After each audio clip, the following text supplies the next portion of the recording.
The Hippo, the Heat, and the Hush Money. A Dick Baloney mystery. They call me Dick Baloney, and not because I'm full of it, though some dames might argue the point. By day I'm a butcher with a cleaver sharp enough to fillet a flea. By night I'm a private investigator, licensed, bonded, and tolerated by the NYPD mostly because I bring them sausages at Christmas. It was a Tuesday when Chef Boudreau waddled into my shop, trailing the smell of cayenne, desperation, and something faintly swamp-like. Sweat dripped off his bald red head, and the catfish scar above his right ear seemed to be throbbing.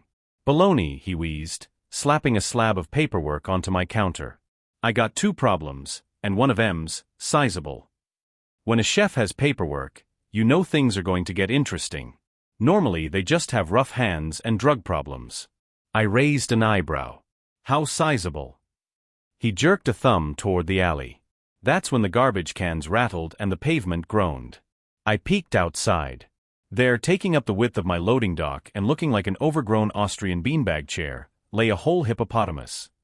The truck that had just dropped it off was speeding away, the driver obviously not wanting anything more to do with this. "Smart guy." "Chef," I said, "that's not sizable. That's an act of war." "Where'd you get it?" "The Bronx Zoo clearance aisle." "Don't ask questions you don't want to hear the answers to," he said, mopping sweat with a dish towel. "I need this majestic beast broken down for a limited-run tasting menu." I sighed. In my line of work, you end up with a Rolodex of connections that you wouldn't want to see the light of day. I've worked for cults, government agencies, and animal traffickers. Oddly enough, the chefs were usually the seediest of the bunch. Butchering a hippo wasn't the worst thing a chef had asked me to do. There'd been the kangaroo incident of '09, and we don't talk about the ostriches. My God, the ostriches, so many feathers. "Fine," I said. "What's the second problem?" Chef Boudreau swallowed hard. "My daughter, Lise. She's gone missing." "Ah. Kids always complicate things.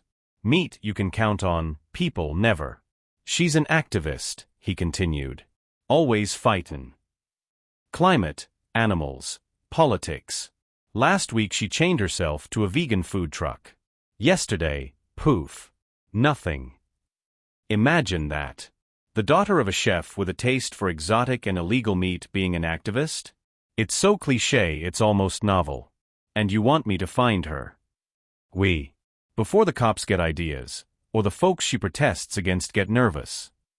I gave him a long look. "Chef, I'm a butcher. I solve problems with knives and a questionable moral code." "And you're the best PI in the borough," he said. "The only one who'll help someone like me." He wasn't wrong. I was the only one who'd help him. I am also the best. But only because the people who come to me usually have very simple problems to solve. I'm no Sherlock, I'm just a guy who keeps his eyes open and his knives sharp. Chapter 2, A Cut Above the Rest. After getting the hippo into cold storage, I figured a bit of dry aging would help the thing. I started digging into the case. First stop, Lisa's apartment in the East Village, the kind of place where protest posters outnumber chairs. The door was ajar. Inside looked like a non-profit office had exploded. Leaflets everywhere. Pamphlets about saving rare frogs. Flyers for a march against corporate hippopression, whatever that was. Then I saw it, muddy footprints. Big ones. Wide as canoe paddles. Hippo-sized. My stomach dropped like a bad soufflé. Either someone had extremely quirky taste in shoes, or Chef Boudreau wasn't being upfront. A hippo load of questions danced around my mind. How'd she get up 4 flights? How'd she get it through the door? Why was there only mud in the apartment? Why had Chef Boudreau left this all out? I was lost in thought when the light changed. A silhouette in the doorway. I recognized the outline, Detective Marla Slice, NYPD homicide and heartbreaker extraordinaire. "Baloney," she said, arms crossed. "I should have known. Weird animal shit happens. Why wouldn't you be involved?"